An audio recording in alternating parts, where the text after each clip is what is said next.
আসসালামু আলাইকুম রহমতুল্লাহি ওয়া বারাকাতুহু।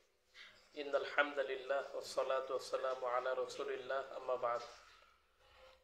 প্রিয় মুসলিম ভাইয়েরা, এমন কিছু কুসংস্কারপূর্ণ দিবস আছে যেগুলো বিজাতিরা খুব গুরুত্বের সাথে পালন করে থাকে এবং এই সমস্ত দিবসে তারা শরিয়ত বিরোধী নানা ধরনের কার্যক্রম করে থাকে। এমনকি অনেক মুসলিম ভাই বোনেরাও এই সমস্ত দিবস খুব গুরুত্বের সাথে পালন করে থাকে এবং এই সমস্ত দিবসে নাচ গান, খেলতামাশা, যুবক যুবতীদের আড্ডা, আতশবাজি, অশ্লীলতা, বেহায়াপানা, জেনা ব্যভিচার, অবৈধ সম্পর্ক আর অনেক হারাম কাজ যুক্ত হয়ে থাকে। এসবের বিষয়ে ইসলামের দৃষ্টিভঙ্গিটা কি? এ সমস্ত কুসংস্কারপূর্ণ দিবসের মধ্যে বিখ্যাত কিছু দিবস আছে, যেমন পহেলা বৈশাখ, ভালোবাসা দিবস, 31st নাইট, এপ্রিল ফুল, জন্ম দিবস, মৃত্যু দিবস, বিবাহ দিবস। এই সমস্ত দিবসের সাথে ইসলামের দূরতম কোনো সম্পর্ক নাই। আর এই সমস্ত দিবসের আগাগোড়া সবই হারাম দ্বারা প্রচলিত হয়। এর জন্য এই সমস্ত দিবস থেকে আমাদেরকে কঠোরভাবে সমাজকে দূরে রাখতে হবে, আমাদের ছেলে মেয়েদেরকে দূরে রাখতে হবে এবং আমাদের ভাই বোনদেরকে দূরে রাখতে হবে।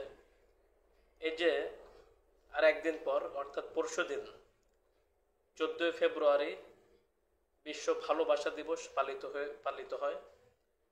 তো এই দিবস সম্পর্কে কয়েকটা কথা বলবো।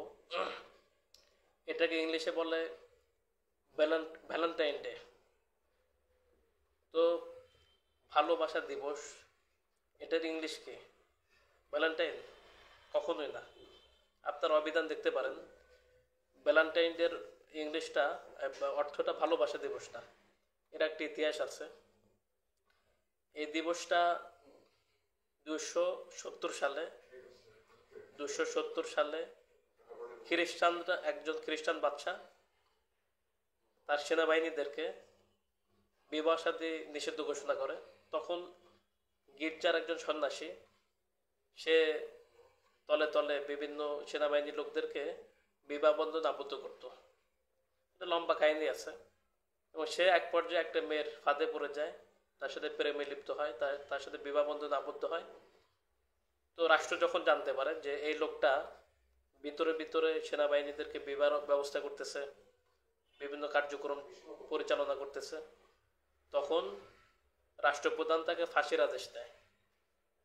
তো তার ফাঁসির আদেশ দেওয়া হয় 270 সালের 14 ফেব্রুয়ারিতে। তো তার ফাঁসি কার্যকর হওয়ার আগে সে একটা চিরকুট লিখে যায় ওই মেয়ের কাছে। এটাই শত বছর ধরে সারা পৃথিবীতে পরিচালিত হয়ে আসতেছে। এক পর্যায়ে সারা পৃথিবী থেকে দিবসটা চলে যায়। কিন্তু লন্ডন, ব্রিটেনরা এই দিবসকে ধরে রাখে এবং তারা তাদের এই দিবসে শত কোটি টাকা ব্যয় করে। এই দিবসকে তারা উদযাপন করে থাকে। তা আমাদের বাংলাদেশে 1990 সালের আগে এই দিবস বলতে কিছু ছিল না। 1993 সালে আমাদের বাংলাদেশে কিছু সাংবাদিকরা এটা নিয়ে আসে। এরপর তারা এই দিবসকে বাংলাদেশে খুব ধুমধামের সাথে ডাকডোল পিটায় পালন করে থাকে। এই দিবস এখনো চলে আসতেছে। আমাদের যুবকরা, ছেলেরা, মেয়েরা বেশ একটা জানেও না ইতিহাস বা কি এটা।